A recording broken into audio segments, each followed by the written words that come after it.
नमस्कार।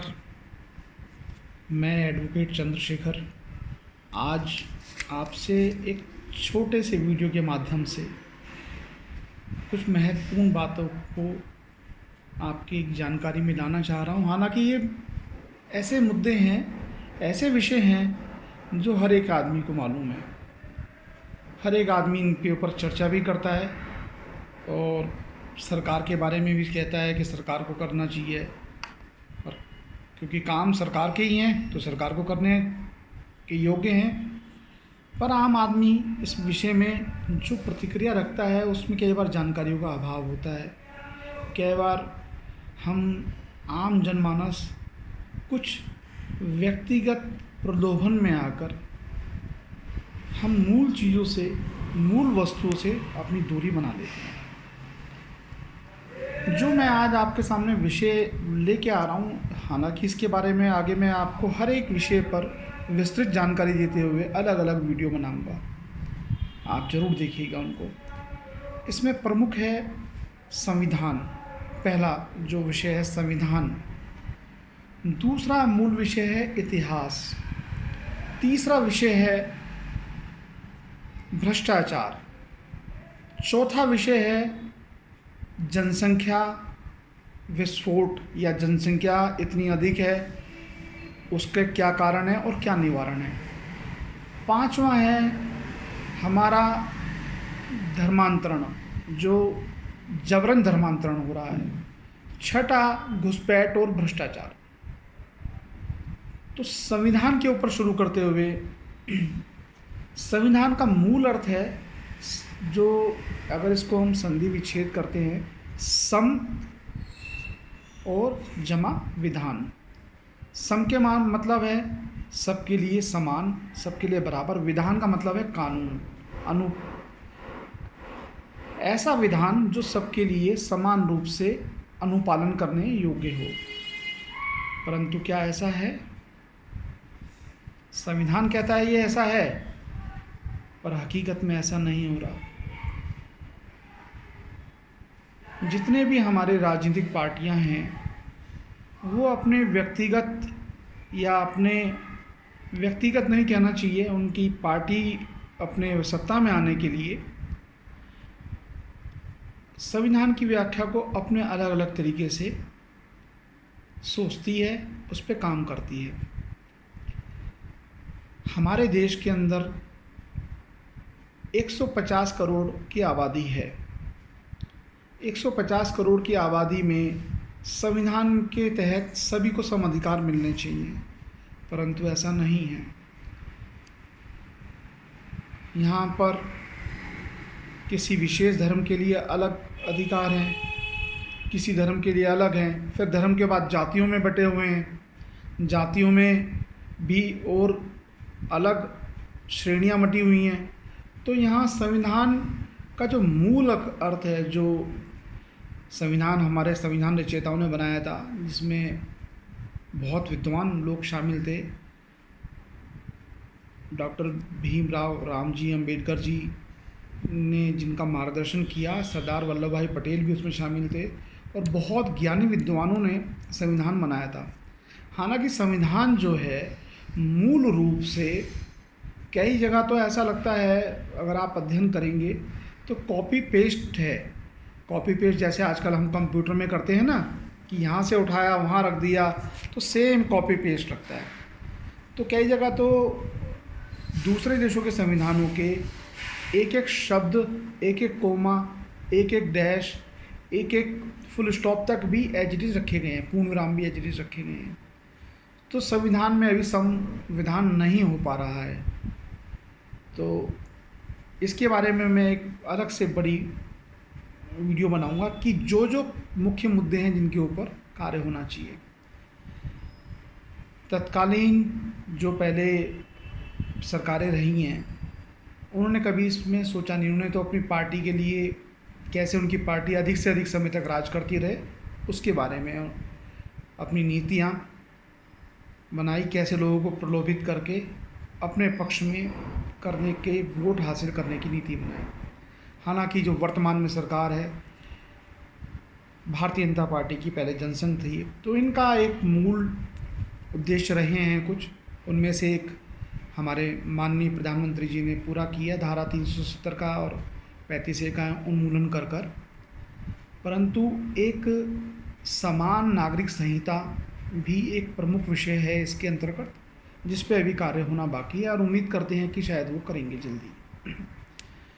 अब दूसरा जो मुख्य विषय है जिससे आम जनमानस को बहुत रूबरू होना पड़ता है व्यक्तिगत रूप से, और मैं समझता हूँ हर एक आदमी जो भी बाहर किसी कार्य से जाता है, वो एडमिशन का काम हो, कोई पास बनवाना हो, कोई लाइसेंस बनवाना हो, कोई रजिस्ट्री हो, कोई और भी बहुत छोटे छोटे काम हैं, कहीं बैंक का काम हो, कोई लोन लेना हो, कोई भी सरकारी कार्य हो, कोई बिजली का मीटर लगवाना हो, कोई एमसीडी का कुछ कार्य कराना हो, नगर पालिकाओं में कार्य कराना हो, वो है उसमें हर एक आदमी को रूबरू होना पड़ता है भ्रष्टाचार से। कई बार तो आदमी व्यक्ति जो है अपनी सहूलियत के लिए भ्रष्टाचार को बढ़ावा देता है कि यार मुझे लाइन में नहीं लगना, मुझे इस तरीके से नहीं करना, बस फटाफट तू पैसे ले और मेरा काम कर दे। उसमें एक आम आदमी की भी जिम्मेदारी बनती है, वो ही कहीं ना कहीं इसको आगे बढ़ा रहा है। दूसरा एक बड़ा विषय ये है कि आदमी क्या करे। कई बार प्रक्रिया इतनी जटिल हैं, और प्रक्रिया जटिल जहाँ पे नहीं है वहाँ पर उसको जटिल इस तरीके से कर देते हैं कि कैसे भ्रष्टाचार करके पैसा कमाया जाए। तो ये एक विषय है, इसके ऊपर भी एक वीडियो मैं ज़रूर बनाऊंगा, आप जल्दी देखेंगे। ये मैंने विषय बीच में लिया क्योंकि ये एक व्यक्तिगत रूप से हर एक आदमी जीवन में कभी ना कभी इससे रूबरू जरूर होता है। दूसरा एक विषय जो है इतिहास। हमारे इतिहास को इस तरीके से तोड़ मरोड़ के पेश किया गया है कि हमारा जो ऑथेंटिक जिसे कहते हैं, हमारे जो ऋग्वेद है, ऋग्वेद को वेस्टर्न लोग भी 10,000 BC पुराना मानते हैं। जब वहाँ के पश्चिमी देशों में लोगों ने पढ़ना लिखना शुरू नहीं किया था, उनको आता नहीं था, तब हमारे देश में गुरुकुल होते थे। और बड़े बड़े, अब जैसे आप लोगों ने सुना होगा नालंदा विश्वविद्यालय, तक्षशिला विश्वविद्यालय, इतने प्रसिद्ध विश्वविद्यालय थे जहाँ पे देश विदेश से विद्यार्थी शिक्षा ग्रहण करने के लिए आते थे, और 10,000 तक विद्यार्थी इसमें शिक्षा लेते थे नालंदा में, तक्षशिला में। इनको नष्ट कर दिया गया। ये किसने नष्ट किया? ये कभी नहीं पढ़ाया जाता। क्यों नहीं पढ़ाया जाता? अगर पढ़ाएंगे तो सांप्रदायिक हो जाएंगे भाई, सेक्युलर रहना है, तो इसीलिए आप अपनी मुंह को बंद रखिए और जिन्होंने नष्ट किया उनका गुणगान कीजिए। तो ये इतिहास के साथ जो छेड़खानी की गई है हमारे यहाँ, देखो अब जाति व्यवस्था को कुछ व्यक्ति विशेष लोगों ने इतना बड़ा चढ़ा के उसको आपसी सद्भाव को ख़त्म कर दिया। मैं मानता हूँ कि जातिगत व्यवस्थाएं रही होंगी, कुछ भेदभाव रहा होगा, पर जिस प्रकार का भेदभाव बताया गया और जिस तरीके से अब उसको परिभाषित किया जा रहा है, वो ऐसा कभी नहीं रहा है। भगवान श्री राम के समय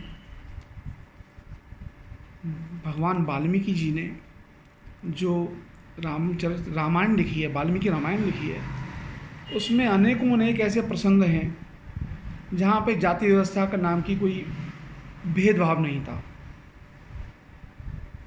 परंतु केवल सनातन संस्कृति को नष्ट करने हेतु, हिंदुत्व को नष्ट करने हेतु, उसको विखंडित करने के प्रयास में ये जाति व्यवस्था को इस कदर खराब तरीके से प्रचारित और प्रसारित करा गया कि लोग आपस में एक दूसरे से दूरी बनाएं, जो पहले नहीं थी, बीच में रही होगी मैं मानता हूँ।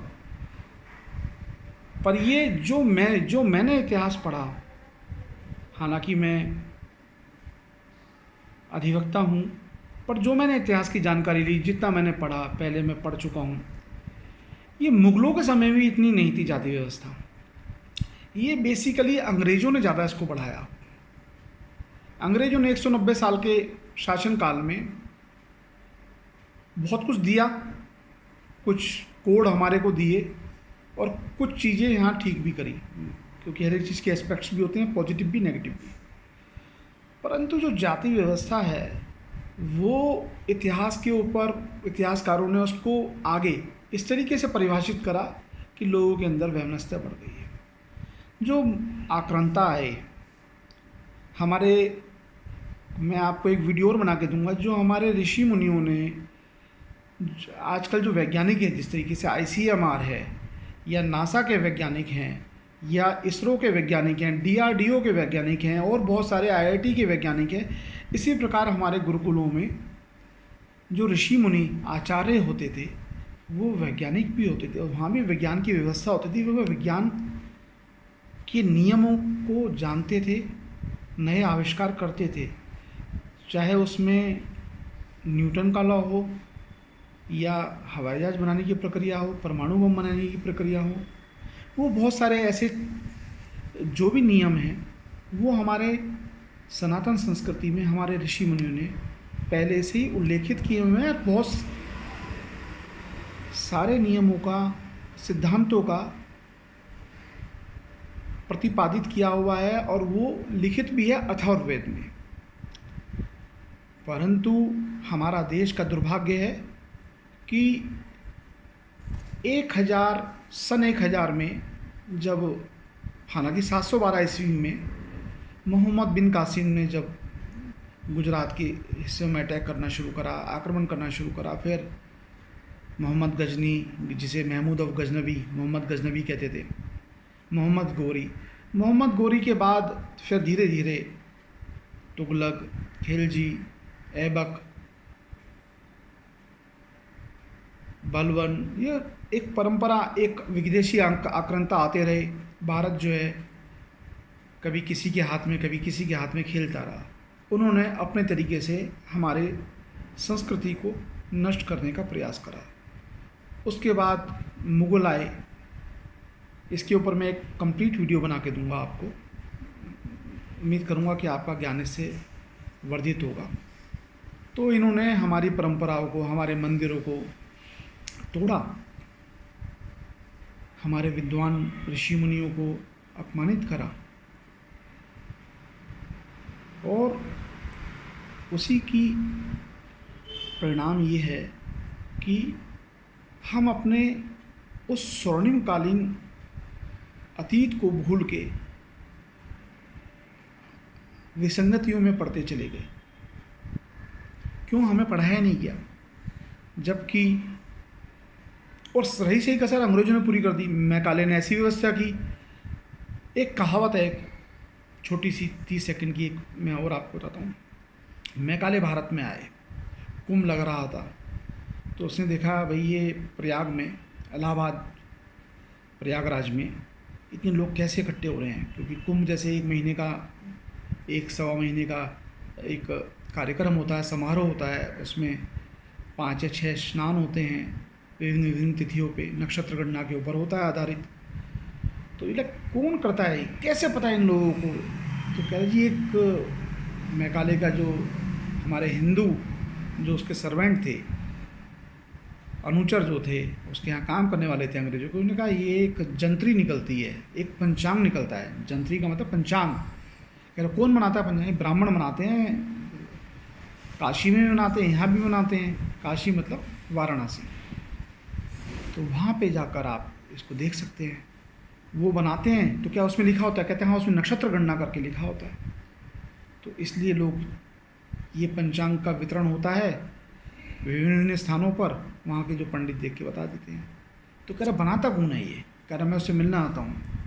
तो उसके पास पहुँचे तो देखा एक ब्राह्मण था और अपने एक छोटे से घर में बड़ी दीन अवस्था में वो रहता, अपना लेखन का कार्य, पंचांग का कार्य, नक्षत्र गणना, ज्योतिषीय गणना करके कार्य में लगा हुआ था। तो मैकाले ने कहा, अरे भाई ये तो बड़ी विचित्र बात है कि एक अदना सा आदमी साधारण, जिसके ऊपर तन पे भी लत्ते नहीं हैं, कपड़े भी नहीं हैं, खाने पीने की व्यवस्था भी आसपास के लोग कर देते हैं, भिक्षाटन करता है या सीधा मांग के, या आसपास के जो यजमान हैं वो इसको आपूर्ति करते हैं, इसकी व्यवस्था करते हैं, इसके गणनाओं के आधार पे इतने लोग इकट्ठे हो आते हैं। तब मैकाले ने, पढ़ेंगे उस पुस्तक का मैं विवरण दे दूंगा, पढ़ेंगे तो पता चलेगा। मैकाले ने कहा कि इस संस्कृति को नष्ट करा है, तभी भारत के अंदर पूर्ण रूप से ब्रिटिश राज लागू होगा। और वो इस मकसद में धीरे धीरे सफल हुआ। उसकी परिणति ये है कि हमारे इतिहास को, अंग्रेजी में कहें ग्लोरीफाई इंडिया, उसको हमारे बच्चे कभी नहीं पढ़ पाते। जो आजकल कोई पुरानी पुस्तकें जो पढ़ लेते हैं, किसी माध्यम से मिल जाती है तो उनको पता चल जाता है, अन्यथा तो वो इससे दूर ही हैं, पता ही नहीं है। वो जो पढ़ रहा है आजकल, इतिहास पढ़ रहे हैं कि उसने ये करा, सिकंदर महान था जी, अकबर महान था, तो चंद्रगुप्त मौर्य कौन थे, पौरुष कौन थे, विक्रमादित्य कौन थे, हर्षवर्धन कौन थे, कनिष्क कौन थे, चालुक्य कौन थे, चोल कौन थे, सातवाहन कौन थे, सप्तकर्णी कौन थे। कभी आपने पढ़ा, कभी ध्यान दिया मैंने इतने सारे राजवंशों के बारे में बताया। खैर, ये बाद में इसको धीरे धीरे भी और वीडियो के माध्यम से बताऊंगा। इतिहास को हमें सही करना बहुत आवश्यक है। कहते हैं जब जागो जब ही सवेरा। इतिहास को दोबारा लेखन की अत्यंत आवश्यकता है। अगर हिंदू संस्कृति, भारत को, आर्यवर्त को संपूर्ण रूप से जानना है, सही रूप से जानना है, तो ज़रूर इसको हमें दोबारा लिखना चाहिए, या जो इसमें गलतियां हैं उनको दूर करना चाहिए और इसमें सही चीज़ों को जोड़ना चाहिए। अब एक और मुद्दे की बात बताता हूँ। हालांकि वीडियो लंबा हो रहा है, अब इसको मैं आज इतिहास पे ख़त्म कर दूंगा, बाकी के 3 मुद्दे मैं दूसरी वीडियो में बनाऊंगा। एक बहुत महत्वपूर्ण बात यह है कि अभी हमारी जो सरकार है, नरेंद्र मोदी की सरकार, माननीय मोदी जी के पहले जो मंत्री थे प्रकाश जावड़ेकर जी, उन्होंने पार्लियामेंट में एक बयान दिया कि हमें बड़ा गर्व है, कि बड़े गर्व के साथ कह सकते हैं कि हमने पाठ्यक्रम में एक शब्द भी नहीं बदला है। इसमें गर्व करने वाली बात क्या थी भाई? ये तो आप अपनी नाकामी छुपा रहे हो। आपको चाहिए, आपकी इतनी शक्तिशाली सरकार बनाई है, आपको चाहिए जो गलतियां हैं, अशुद्धियाँ हैं, उनको दूर करके विशुद्ध करें चीज़ों को, पर ऐसा नहीं किया गया। तो आज के लिए बस इतना ही काफ़ी है। दूसरी वीडियो में मैं आपको घुसपैठ, धर्मांतरण, जनसंख्या और भ्रष्टाचार पे हालांकि मैं 2-4 शब्द बोल चुका हूँ, परंतु घुसपैठ, धर्मांतरण और जनसंख्या, सबका साथ सबका विकास कैसे हो सकता है, कब हो सकता है, साधन और संसाधन, इस पे मैं बात करूँगा।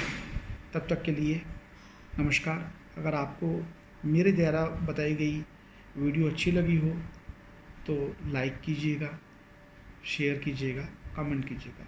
आपको जानकारियाँ मैं देता रहूँगा। आपका अपना मित्र अधिवक्ता चंद्रशेखर। धन्यवाद।